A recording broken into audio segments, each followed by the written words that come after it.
अरे बॉस, गजब हो गया है।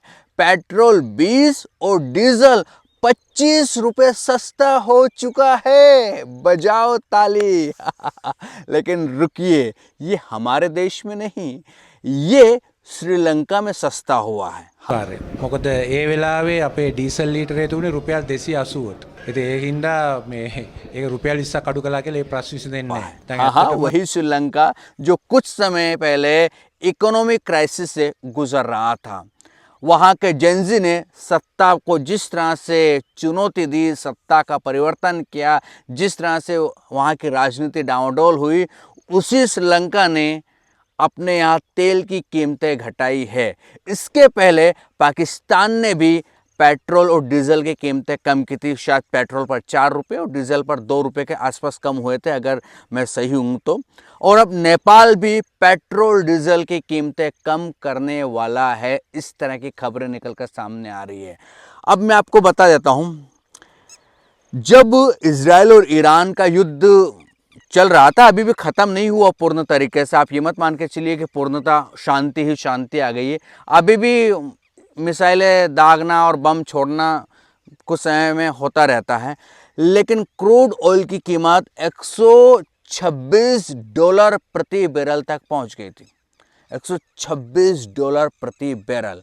और यही जो मैं आपको आंकड़ा बता रहा हूँ, ये डॉक्टर मनमोहन सिंह जी के समय में भी एक वक्त में इतनी हाई कीमतें हो चुकी थी। उसके बावजूद भी पेट्रोल और डीजल 100 तक नहीं पहुंचा था।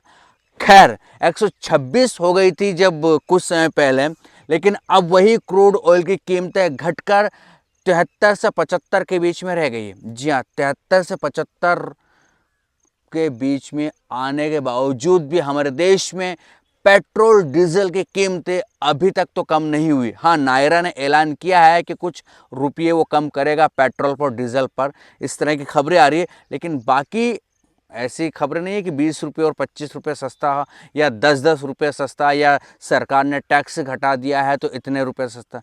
हमारे देश से इस तरह की खबरें नहीं है। जब क्रूड ऑयल के दाम बढ़े तो तेल कंपनियां हाय तौबा मचाने लगी कि हमें इतना घाटा जा रहा है, हमें इतना घाटा जा रहा है। लेकिन अब वही क्रूड ऑयल 73 से $75 प्रति बैरल आ चुका है, तब ये तेल कंपनियां ये नहीं कह रही है कि नहीं नहीं अब हमें फ़ायदा हो रहा है और ये फ़ायदा हम देश की जनता को पहुंचाएं।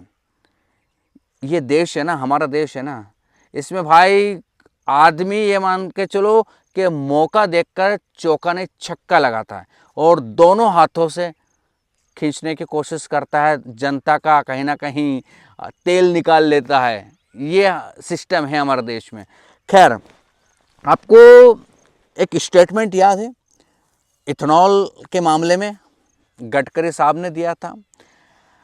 उनका कहना था कि इथेनॉल आने के बाद पेट्रोल डीजल सस्ते हो जाएंगे।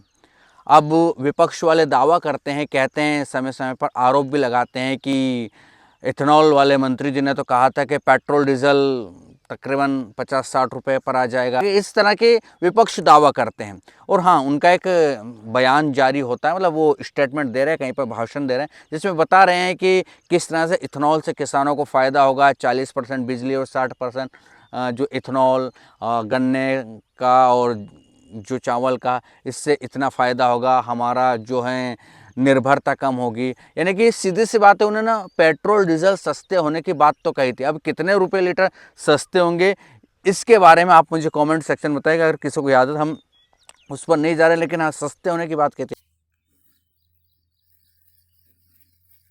अब सब गाड़ियां किसानों ने तैयार किए हुए इथेनॉल पर चलेगी। 60% इथेनॉल, 40% बिजली, उसका अगर एवरेज पकड़ा जाएगा तो 15 रुपए लीटर पेट्रोल का भाव होगा। 16 लाख करोड़ रुपए का इंपोर्ट है।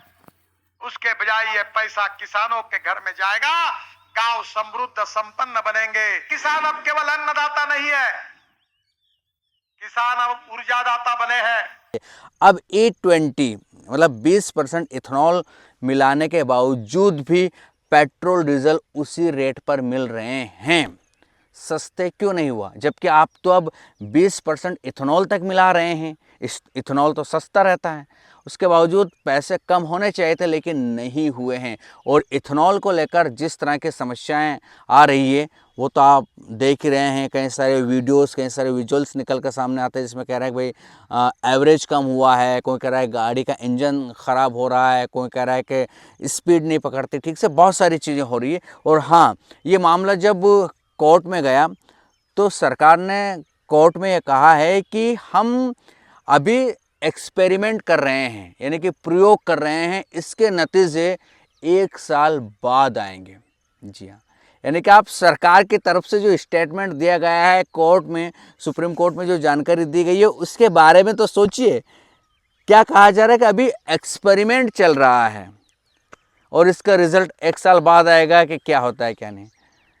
इस देश की जनता का जो कश्मीरा निकाला जा रहा ना भाई, हालत ख़राब है। मतलब मैं बीजेपी में मुश्किल से 1-2 मंत्री को बहुत अच्छा मानता था, उनकी मैं तारीफ़ भी किया करता था, कई बार तारीफ़ की कि यार नेता बहुत शानदार काम करते हैं और इनका विज़न साफ़ है, इन्हें पार्टी से ज़्यादा लेना देना नहीं है, किसी की तारीफ़ से लेना देना नहीं है, अपने काम पर फोकस करते हैं और बढ़िया काम कर रहे हैं। लेकिन उनके एक फैसले ने उन्हें कहीं ना कहीं सवालों के घेरे में खड़ा कर दिया है। तो ये सब चीज़ें हो रही है। इथेनॉल भाई हमारे पास तो कार नहीं है, हमारे पास तो फटफटी है, अगर नहीं चलेगी किसी दिन, अभी तो E20 का प्रयोग चल रहा है ऐसा बताया गया है, लेकिन प्रयोग क्या, वो तो चल ही रहा है, प्रयोग नहीं। आप ये मान के चलो कि लमसम तरीके से देश भर में E20 मिल रहा है। और ऐसी भी खबर छपी थी इंदौर में शायद बिना इथेनॉल का भी एक पेट्रोल मिल रहा है, लेकिन वो बहुत महंगा मिल रहा है, यानी कि शायद 35-40 रुपये लीटर महंगा होगा, मुझे ऐसी जानकारी कंफर्म नहीं, लेकिन हाँ वो काफ़ी महंगा है। अगर मुझे खबर की वो कटिंग कहीं मिली, अग्निबाण में छपी थी, तो मैं आपको खबर बता दूंगा, लगा दूंगा। इसमें ये हो रहा है पूरे देश में, ये माहौल चल रहा है। और उसके बाद देश का कुछ मीडिया, कुछ मतलब अधिकांश मीडिया कभी कभी तो इथेनॉल के फ़ायदे भी गिनाने लग गया है। एक जो बॉस करते हैं ना, आपको पता है, अरे गजबा हो गया बॉस, अरे ये बॉस, यानी कि उस आदमी की पत्रकारिता पर क्या ही बात करें। वो अब कह रहा है कि अमेरिका में इतने सालों से इथेनॉल वाला पेट्रोल चल रहा है, वहाँ इतना वाला चल रहा है। अब क्या ही बोले यार, क्या ना बोले, लेकिन खैर जाने दीजिए। अगर इथेनॉल से आपकी गाड़ियों पर फ़र्क पड़ा हो तो आप मुझे कमेंट सेक्शन में ज़रूर बताइएगा। और मंत्री जी तो चैलेंज तक करते हैं भाई, और कि अगर मैं चैलेंज कर रहा हूँ, अगर किसी को कोई नुकसान हुआ हो तो मेरे सामने बताएं, ये ना वो ना। लेकिन मामला ये है कि अगर उनको लेकर ज़्यादा बातें की जाए, ज़्यादा उनके बारे में जानकारी जुटाई जाए, तो आपको पता है ना कि कोर्ट कचहरी के मामले हो ही जाते हैं। एक यूट्यूबर के ऊपर हो चुका है, और आजकल मानहानि का बड़ा मामला चलता है, मानहानि का केस लगा दिया जाता है कि इसके ऊपर इतने करोड़ की मानहानि। और जब कोई मंत्री या कोई नेता इस तरह का केस करता ना, तो पुलिस इतनी एक्टिव हो जाती है भाई, पूछो मत। अरे मंत्री को छोड़ो, बीजेपी सपोर्टर कोई एंकर अगर आपके ऊपर कोई मामला कर देना, तो पुलिस बहुत जल्दी एक्टिव हो जाए, आपको बुलावा आ जाए। ये क्योंकि हमें आया ना खैर बदलेगा, वक्त बदलेगा। मैं तो ये कह रहा हूँ कि यार देश किस दिशा में जा रहा है, दुनिया बहुत कुछ कर रही है अपने यहाँ पर, दुनिया धीरे धीरे सब चीज़ों को बहुत बेहतर करते जा रही है, लेकिन हमारे यहाँ सब चीज़ें उलट पुलट होती जा रही है। महंगाई आप देख लो, बेरोज़गारी आप देख लो, एजुकेशन सिस्टम आप देख लो, बच्चों के हम ठीक से एग्ज़ाम तक नहीं करा पा रहे हैं, नीट जैसे एग्ज़ाम के पेपर लीक होते आ रहे हैं, और कम से कम सैकड़ों पेपर के आसपास, अभी सैकड़ों तो कह सकते हैं 100 के आसपास पेपर लीक हो चुके हैं विगत वर्षों से अब तक। सोचो हमारी क्या स्थिति है, हम किस पोजीशन पर हैं। और लोग कहते हैं कि विदेशों में डंका बजता है, विदेशों में ये होता है। मैं कह रहा हूँ कि इतने बड़े मामले अगर विदेशों में हो जाए ना, तो वहाँ के प्रधानमंत्री का या राष्ट्रपति इस्तीफा तो छोड़िए, पूरी सरकारें गिर जाती है भाई कई बार।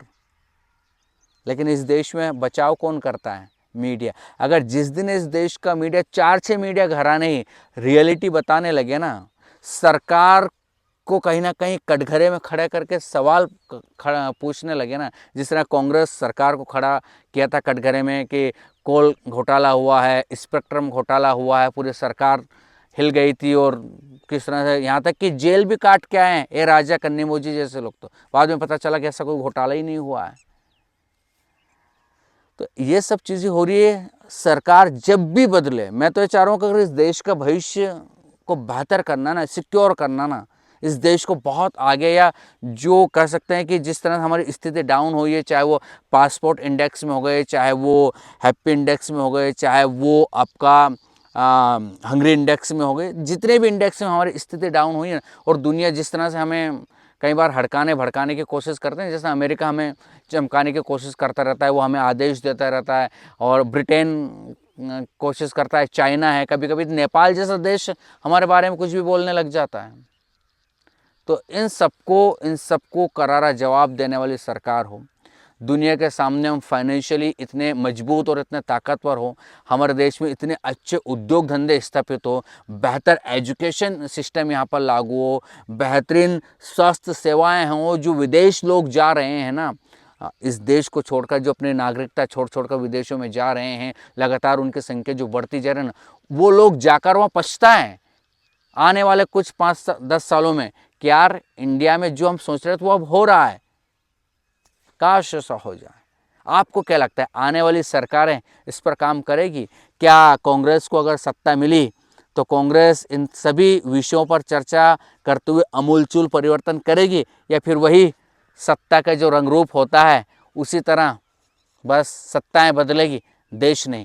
क्या लगता है आपको? कमेंट सेक्शन में ज़रूर बताइएगा। ये था वीडियो, कैसा लगा ये भी बताएं। जानकारी ठीक ठाक लगती हो चैनल को लाइक शेयर सब्सक्राइब करना ना भूलिएगा। फिर मिलेंगे किसी दूसरे वीडियो में, तब तक के लिए आपके दोस्त को दीजिए इजाज़त। नमस्कार।